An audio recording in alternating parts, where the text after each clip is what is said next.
So you want to check out how to set up an 8.2 differential for your first generation Pontiac Firebird 69, 68, 67, and actually even on past, as long as it's a Pontiac 8.2 Buick or Oldsmobile, or even if it's any other axle, they're all very similar in how to set them up. We're going to show you how to do it the VVG style. I always say right way, the wrong way, and the VVG way. That's what we're going to get into here today. So let's get started. Things you're going to need. If you're going to limited slip differential, you're going to need that. New ring and pinion, going 336 on this one. You're going to need the installation set. You're going to need new bearings and seals. Buy the kit. Save yourself some grief. Normally you can buy this, all three of these at a reasonable price. I'm not saying a great price. I'm saying reasonable price. I'll show you what happened to this differential here. It needs repair, so you went ahead and upgraded it to a limited slip while we had it apart. And you'll understand why here in just a few moments. Your tools-wise, you're going to need a dial indicator. No ifs, ands, or buts about it. You must get that backlash set right. Yeah, you can kind of feel and judge it, but I'm telling you, that's the best way to go. An inch-pound torque wrench to set the bearing preload. These bearings have to have a certain amount of torque on them and then drag as they're turning, and that's how we adjust that. We need an inch-pound torque wrench. Hammer, motivational tool to pull some bolts out. Richard Pryor bar, and that there is little Richard, just in case. Maybe the job's not that big. But here's our case subject here. This is a Pontiac 1969, because it has little divots there. Rear axle. It's going to help out my buddy here. He's working on building the car, and I'll show you what happened on the inside. But identifying factors, 8.2 Pontiacs and Buicks have these typically have this little indentation on the rear diff cover. So that's kind of one of your clues when you're ordering the parts, because you can get like a Chevy 8.5 axle, but then the differential cover is normally all oval shaped. So it's just a quick reference. This is still a genuine Pontiac rear axle. Gonna need to pull the cover. Cool thing about Pontiac is no C-clips in here. Just undo the 4 bolts on the axle flange, slide the axle out each side. So I'm gonna go ahead and pull this thing apart. But when pulling this apart, there's a few things that you want to keep in mind, that there'll be shims on each side of this carrier. So when you disassemble it, lay those out on the floor. Not saying you're gonna put them back in the exact same spot, but I'll let you know a little secret. When it comes to the shims, especially the pinion depth ones, put them back the way that it was, and normally gets you right there to begin with, so it saves you a lot of grief. So we just kind of put it back the way that it was, assuming it was right, of course. But anyway, let's go ahead and blow this thing apart, and then we'll get you show you what's going on here. Then we'll start working on getting that stuff all assembled.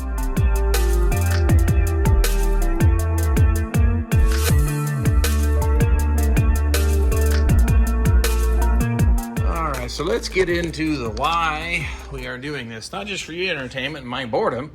We actually have some issues here. Let me rotate this carrier around, and you'll see something funny going on with that pin. That's not supposed to have the crescent moon shape sitting on top of that thing. That thing has been hammering around, spinning around, whatever, and destroyed that thing. So that's why we need a new carrier. So at that point, why leave the crappy gears in? Let's go for some fun stuff. And I said we're going to go with the old 336 gears. So that's why we're going to tear this thing apart. I've got the axles out of the way. I'm going to go ahead and pull the caps off. These caps are orientation, left and right, and inside and outside. So if you need to, make a mark. I always consider the arrow being facing out, arrow facing out, and I have a video document proof which way it goes. Just don't get them mixed up left and right. That's a must. Now these are only torqued to like 60, 65 foot-pounds. Not super tight, but I'm gonna blow those out of there, and I should be able to pull that carrier out. And there may be some shims in here, but we'll see that one as soon as I pull that out. Now, okay.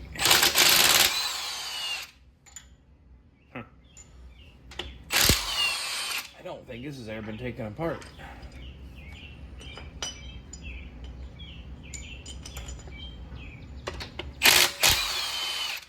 If you guys don't know the smell of gear oil, ugh.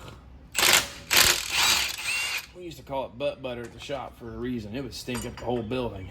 So that looks pretty good. Now, I had one car one time, these bolts were stretched. You can look at the threads, and it got thinner as it got further up to the bolt at the end of it here. What actually happened is it tried to launch the gears out of the back of the car.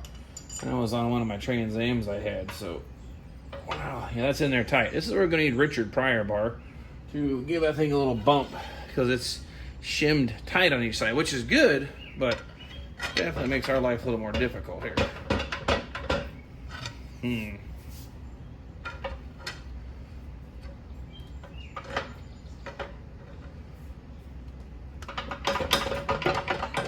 There we go, starting to move.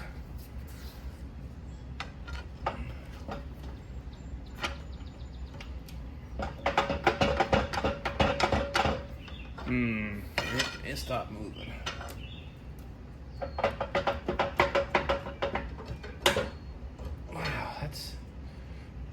That's tight. Go.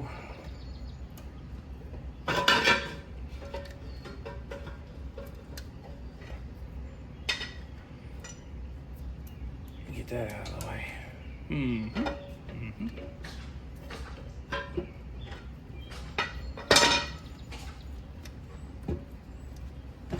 Okay. Now, same thing. These are the shims I was talking about. I want to keep those orientated left and right. Probably won't reuse them, but again, better safe than sorry. Okay, that's out of the way. Next step will be, gonna pop the pinion loose here.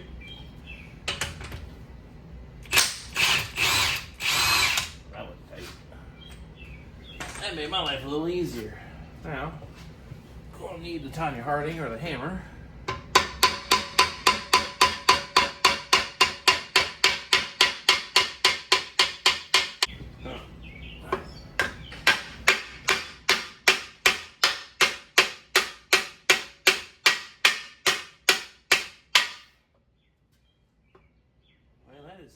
Absolutely 100% stubborn. Might have to go find a puller after all. It's moving, but that is just horrible. I don't remember having one fight like that before. Let me go see what I can find. Okay, just a few more hits. Okay. Whoops, let me drop that. Well, no reason to be nice to this. Don't plan on reusing these gears. Now we're out of here. I'll let that drain. All right, we got it all apart. That bearing doesn't look too bad. I don't see any chipped teeth on the ring and pinion, but it's a 256 gear or something along those lines. Nobody really wants that. So, what I'm gonna do next though is I need to get this bearing off. I don't have to be nice about it, but I want to measure. You see that shiny silver band between the bearing and the pinion? That's the shim. I want that. That's the shim that I'm going to use to set up my initial setup in this here. There's a bearing race here that needs hammered out, and the bearing and race still on the front of the pinion is still in there. Need to get those both out of the way. Then we'll proceed with cleaning that cover, or sorry, the differential housing out. But surprisingly, the amount of metal that was in that thing and worn out, missing from this, it went somewhere. So someone's cleaning this out somewhere in its life, which, hey, no complaints from me by any stretch of the imagination. So I'm gonna bang that race out, that bearing and race out, and get that bearing off. Then I'll show you what's left. I was successful. I won't say I was very nice to it, but that's what's left of the pinion bearing. All that so I can salvage this guy right here. Really, in all seriousness, I think 99% of the time, that's the shim I just reuse, and it gets everything really close, exactly where I need it. The other things that were on the pinion, I can't remember if I covered it or not. There's a little crush collar. That's what helps set the bearing preload, keeps the bearing in place. But now with that, we have completely disassembled it. I no longer have any bearing races, inner or outer, front or back, however world you live in. That's done. So the next thing we do, go ahead and unbox that carrier and press the bearing on that side and that side there. And be careful. Check this out here. While installing that bearing, make sure it is countersunk. It needs to be just below. If you don't get it and you stop at that first flange, you're going to have some problems. That rear end is going to have some backlash here, which is when it's all said and done when it moves or shifts. So I'm talking about right here. Look at the carrier compared to the bearing. There's actually a step. The bearing is set slightly lower than the carrier. That's what you need to see when it's done. So if you didn't do that, let's make sure I guess it's a must. The next thing here, I'm going to start working on torquing the ring gear on. Now, granted, this is a little unconventional, but how else are you supposed to hold that differential so you can torque the bolts, or at least check them here. That's good. Oh, there you go. But you get the idea. I try to do a crisscross pattern, kind of like lug nuts on a car and pulling that gear up, but you know, I don't have a big enough vise here at home to hold this in, so we're just making do with what I got.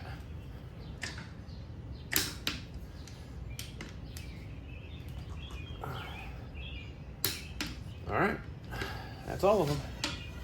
Now, bearing race is installed. You saw me take care of that.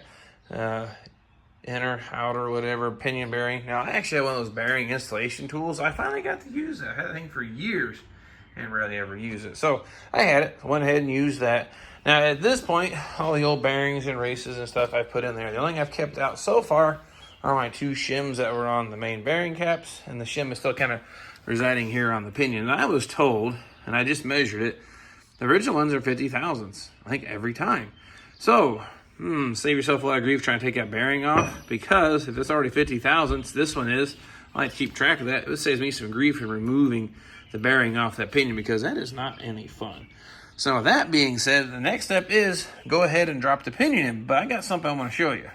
All right, there's the one thing I want you to take from this video that's going to save you a whole lot of grief. This is the one tip that I want to share with you. I want you to watch this here. Check this bearing out here. Okay, it falls all the way down to the base there, right? You see I pushed it on just by hand.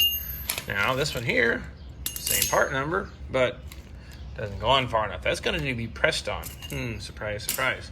What's actually going on is it's worth spending the money, 20, 25 bucks, I don't know how much they are now, and buying a bearing. If you look carefully inside, you see some sand scratch or hash marks. I took a flap wheel and honed this ever so slightly.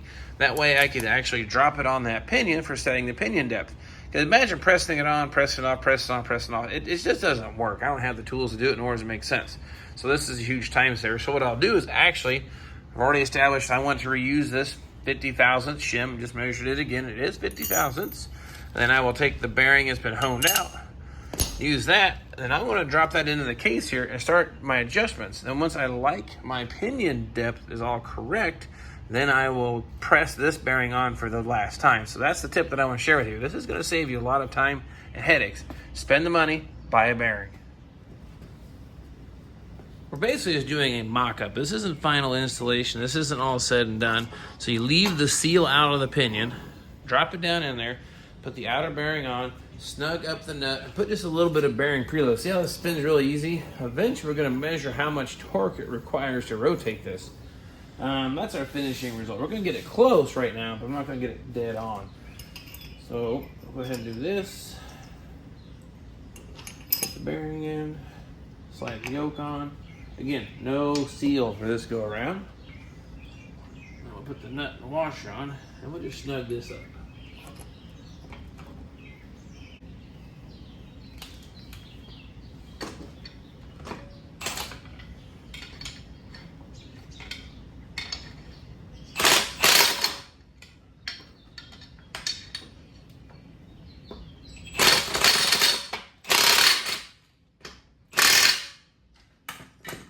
There we go. I have a little bit of drag on the bearings. Probably a little snug, but that's okay because it's the old bearings. Now what we need to do next is drop our carrier in and then kind of get it shimmed up right with our backlash close. And then we'll check our pattern and see how close we are. Here's the trick. You kind of got to hold, actually I'll take this shim out, the one on the left side. I'm thinking I could probably tap it in. So I'm going to take the one here and go on the right side and just put that bearing race there on the floor, right where it belongs. Pick it back up. Now the thing is, you got to drop this in here without dumping the race off the end like I just did. And get everything to kind of fall into place. Now, I got to keep that pushed over. Okay. I'll push this one into place. Well, it's snug. That's good though, that's snug. I remember I had to pry that thing out of there, so that's not too bad. Now you can't get overzealous. I think it's a piece of cast, so it'll just buckle and turn to garbage. So let's just, oh yeah. Alright, cool. Now the initial calibrated hand says that backlash is pretty close, but I need to put the caps on and get them snug. Again, this is my left side, arrow facing out. Right side, arrow facing out. And these are torqued like 50 or 60 foot-pounds, but it's going to get them snug for the time being.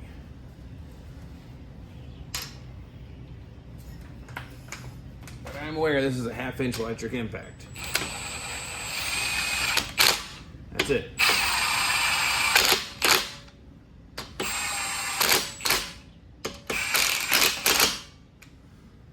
Now, get my dial indicator set up. We'll check that backlash, and then we'll check our pattern. All right, here we go. Got the dial indicator set up. I'm going to catch that corner of the gear We should be able to move it back and forth. So I need to zero this thing out. Right now it's not reading 0, and nor can you probably see it. Let me see if we can't move that around. How about that? Oh, yep. There we go. Now you can see it. My 0 point isn't 0, so we're going to turn this here. This is our bottomed out. Oh, wait, it's in English. Not quite there. Okay, so 0, so 6 to 10. We are at 8. I couldn't do that again if I tried. But that doesn't mean we're set up yet. I need to check the pattern on the teeth. Now that I've got this set up, hopefully this is putting the shims back the way they were. No real hard work yet at this point. Just checking everything. But I'm going to put the paint on the gears here and check our heel to toe and our pattern and make sure it's where it needs to be. If that's the case, all the guesswork is gone. So I'll take this out of the way for now. We don't tear it up. I'm going to paint the gear here. Okay, here comes our little finger painting stuff here.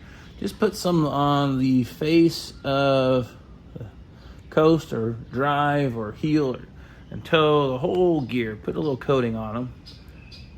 And then we're going to check the pattern. Now, I just want to brush this thin. So what's going to happen is it's going to leave an impression of where it's making contact with our tooth. The goal is for it to be in the middle of the tooth, not full depth of the bottom of the groove or hanging out here at the tip of the tooth. You're going to cause damage to the gears at that point.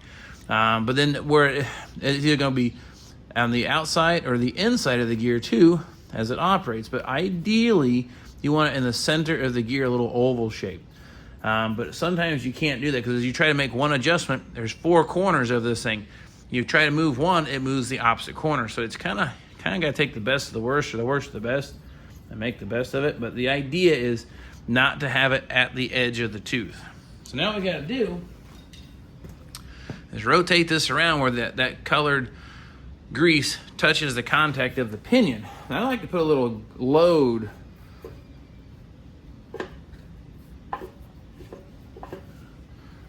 a little tension on the gears. That way it has a little drag so I get an idea. So the yellow paint's down at the bottom. I'm just gonna work it back and forth a couple times.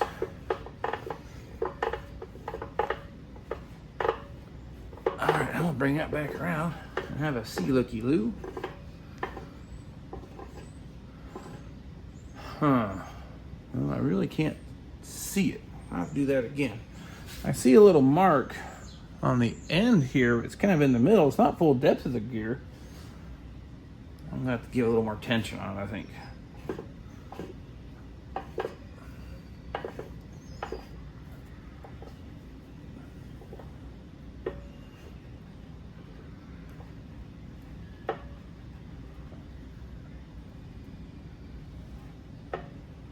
Okay, now let's see what that looks like. Huh. Well, I actually think it looks pretty good. Now, again, call it what you want.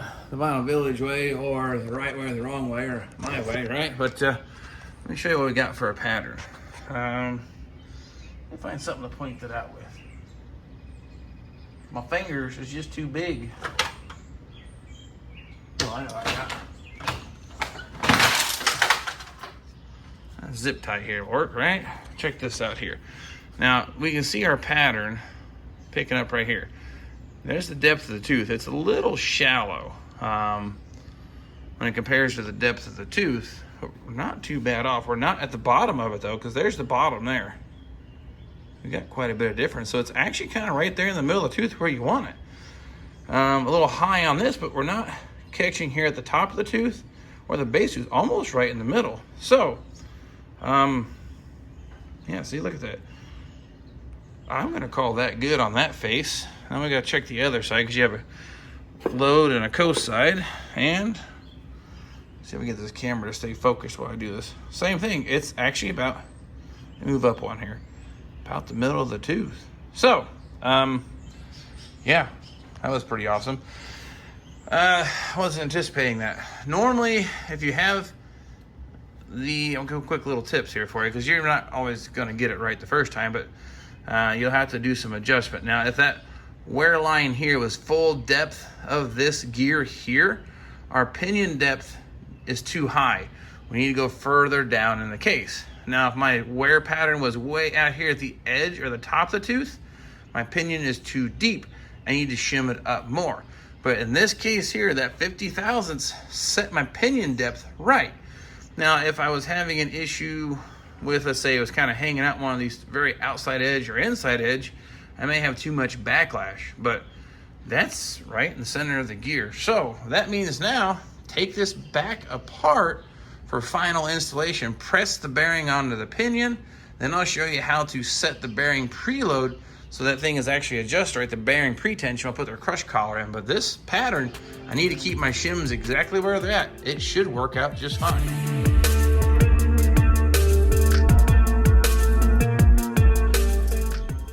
Pinion is out, and oops, pinion's out. This bearing, of course, just slides right on and off. What I'm going to go do, there's actually a procedure. Look at any bearing manufacturer, how much you're allowed to heat these up. Only a couple hundred degrees.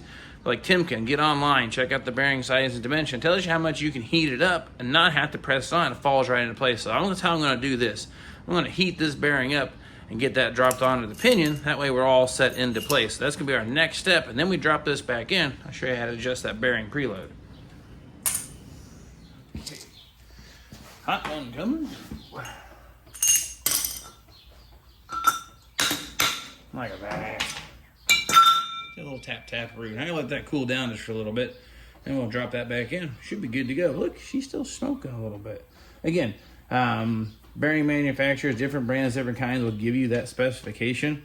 But you can see no pressure required, falls right into place, just a light little tap, and it was good to go.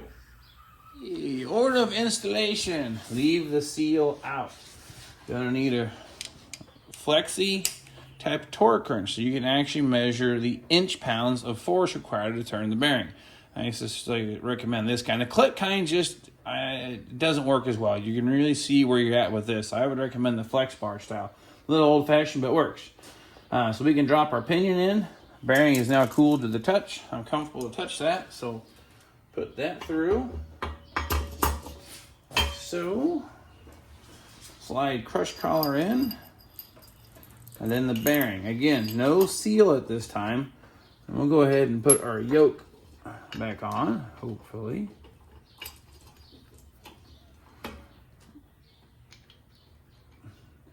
Now the idea is we just keep running this nut down until I acquire the necessary book. They came with a book to set up here. It was actually pretty cool.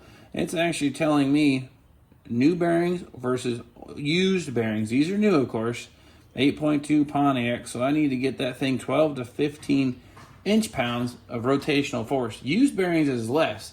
The idea is a new bearing is going to seat wear in the face with it, and it's going to get sloppy, so they have you go a little too far to begin with, knowing you're going to have a little break-in or wear into place.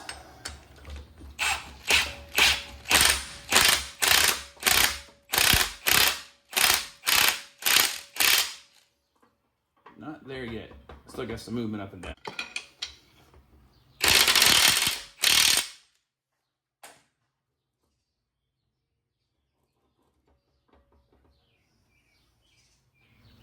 I'm going to reposition the camera here. Now what has to happen is, hopefully I can get this, the angle is going to be crappy. I got it down here. Well, hold on. I got an idea. For this instance, we'll turn you up, maybe. Nope, let me get a jack stand to put underneath that, I think. I flipped the rear end up here on the jack stand so you can see what's going on, but what we have to do is determine when this thing starts to spin, what does it read here? Right now, see if I can get that dial around where you can read it. You gotta get straight on that thing to really see it. We are about 8 pounds, not quite hitting the 10. Go back the other way. Socket wants to fall off. It's actually looser the other way. Interesting. But either way, I'm only getting about 6 pounds, which, not quite there yet. We need to be 12 to 15. So what you need to do is just snug up that nut just a tiny bit more in small increments till you get it there. We're actually crushing that crush collar in there, so you can't go too far because then you have to start all over. One more bump. It has a little more drag, but not much.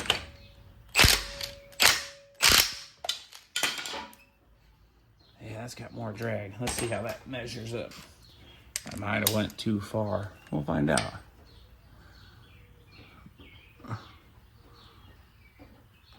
Yeah, it's hitting almost 18.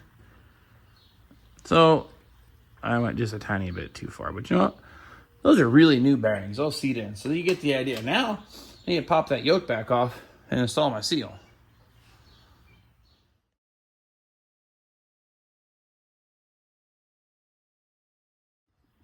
Now there'll be, you gotta put the nut back in the same spot. There'll be slightly more drag because of the new seal, but there has zero backlash or play. So now I'm gonna swing this differential housing down so I can put our new center section back in. And let's see if I can't get this all together. I guess it's kind of like one of the tricky parts, just juggling all this stuff.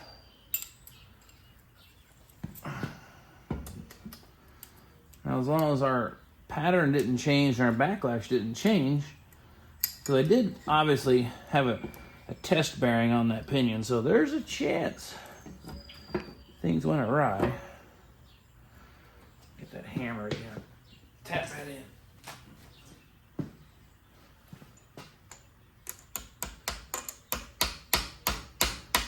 I do like that it goes in kind of snug.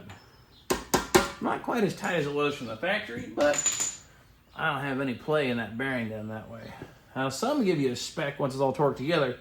You put back on that pinion, and it takes the measurement of the entire thing, how much it actually force it needs to operate. But Pontiac don't have that spec, so I'm not going to worry about it. Clean my mating surfaces here.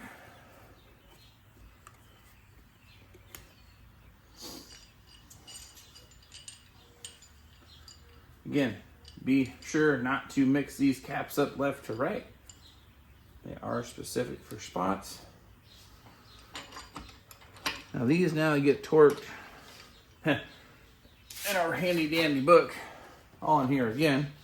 And I actually say cap, 60 foot-pounds. So we'll do that. And I can recheck all my gear pattern and my backlash, and we have successfully set up a differential BVG style.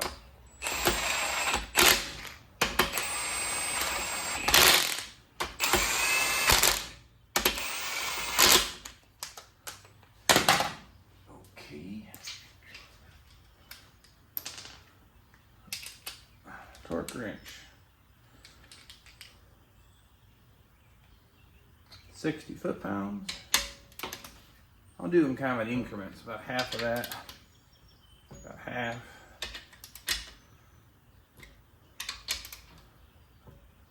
Okay, now we get to go click. Yep.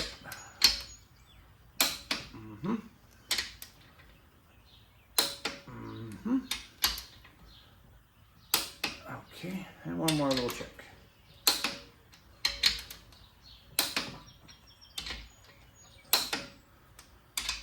Okay. Get a feel for how that, oh, that feels good. All right, well, I think we're going to repaint the pattern here, and we'll check it one more time. And then, oh, our backlash changed. I don't have any. Man, I need to check my gear pattern.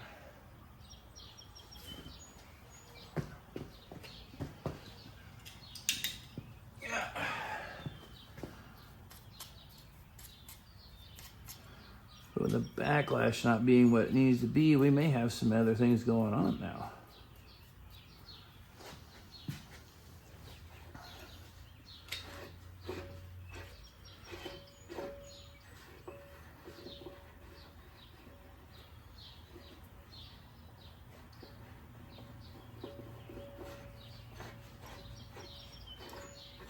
Yeah. Good news is our pattern's still. Well, I managed to lose part of the video. These are torqued to 60 foot-pounds on each end here. Run them down, but listen, I got no more backlash. That's a problem. If I check my gear pattern, I am not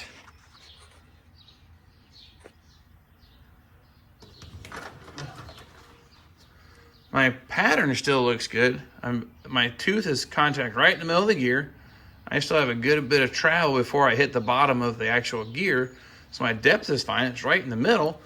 So I just got to get my backlash dialed in. So now that I don't have any backlash, even this side looks pretty good, but right here in the middle of the tooth.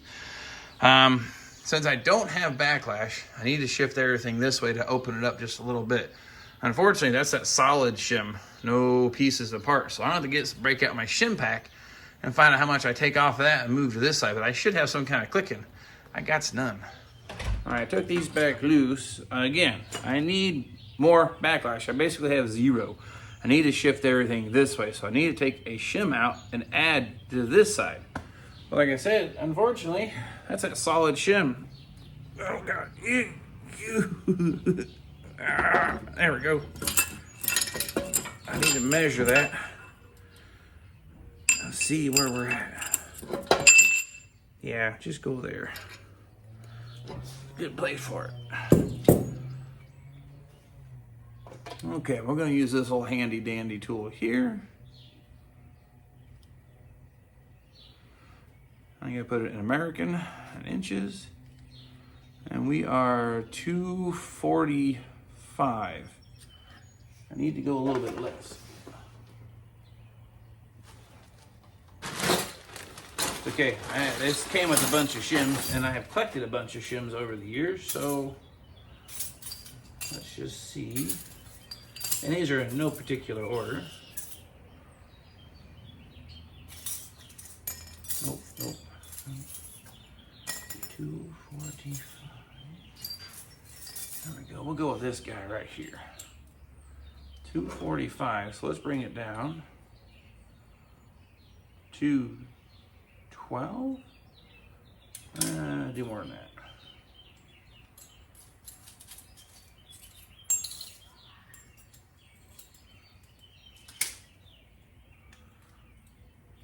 That's 245. Same as I had. Well, let's just do that. Let's do 212. So I need to add 20 to the other side. So we're going to put this there. But since we took 20 out, let's put 20. That's 11.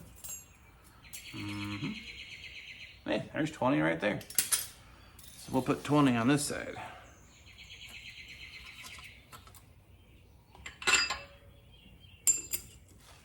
Now let's see if we can get lucky and drop this in there. I think it's going to be a no. I need to pull those out. Okay. Now my shop teacher's probably rolling his eyes and going, that is not how we told you to do this stuff. That's okay. There we go. Now, get that little tap-a-rooney into place. Nope. Nope. There we go. Oh, that calibrated hand says too much. But this time, I'm not going to bother with torquing those. I'm just going to run them snug, and we'll check it.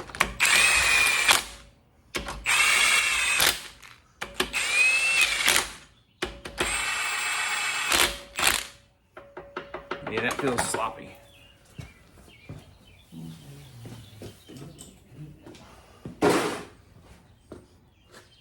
Okay, I'll see if I can't. I'll just do this, but I'll take you out of there. Now, my calibrated hand said it was sloppy. Look at that. Way too much. Too much. I split that in half instead of doing 20, so I need to take 10 out of that side, add 10 back to this side, and it probably gets where we need to be. So I'm going to take that back apart. We'll try that. Okay, I pulled this side out, pulled 10 out. So we'll take that. I'll put this down. See if I can't get this side. Nope. Nope. Nope. Oh, gosh. Even with less shimmage, it's still snug. I gotta put it in this side. Yeah. Okay.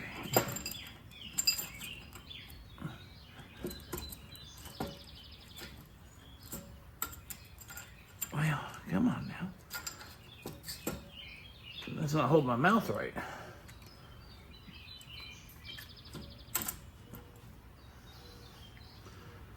There we go.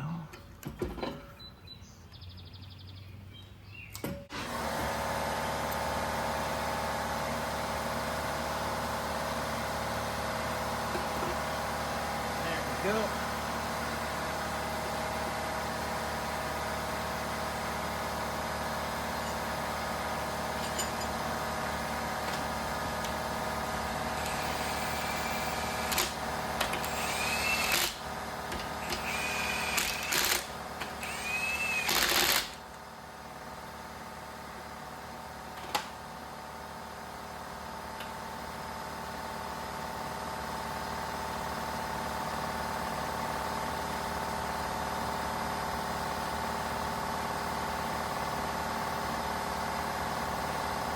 Cut it down, but I'm not there yet. I'm at about 15 now.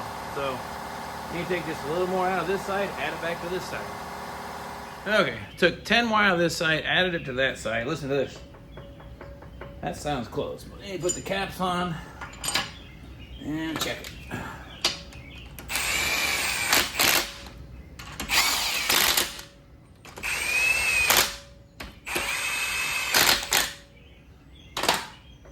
Oh, that feels like money. Sad part is I forgot the spec.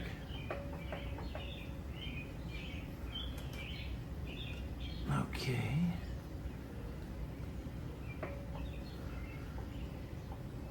I've got 11. Where's my book at? I done forgot the number.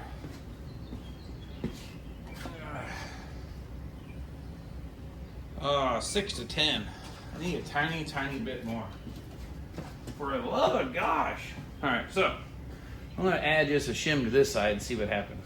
You know, if at first you don't succeed, try again, right? Finally, got it dialed in after 11 billionth try, but check this out. Okay, specification is supposed to be 6 to 10. Click 8, 8, oh, 8. Okay, 8 1/4, 8. You get the idea. Finally, success. That is all set up as it needs to. Well, there you have it. Set up a differential in your garage at home. Got a couple tools, heat up the bearings. It wasn't actually a super step-by-step, but showing you the quick and dirty way to do this. Reuse the shims. You have to have some measuring tools, but this can be done at home. And this here setup will ride pretty quiet down the road. It's how I did that car, my high school car, and one other car. So this is actually only the 4th one I've ever done. Don't tell anybody, but you can see how it goes. Works out pretty good. Now I got to fill this up with oil, limited slip additive, and it's ready to go back to my buddy and put back in his car. So hope you found this tip helpful, useful, or heck, I don't think I want to try that because you watched this video. That's fine too. Or maybe I've encouraged you to get out there and give it a go. This thing was junk, that rear end. So what else is he going to do with it? Well, let me put it together for you to watch and check it out. So to see you guys next time around, whatever you decide to get back into. Hopefully my welder will be fixed. That's why I'm doing this. I broke my welder. Boo. But hey, we'll get back to welding on that. So this is still fiberless, so it's still cool. So appreciate you following me on the journey of all this cool Pontiac or first gen F body stuff happening here in the little Vinyl Village garage. And we'll grab the camera and we'll catch you all next time.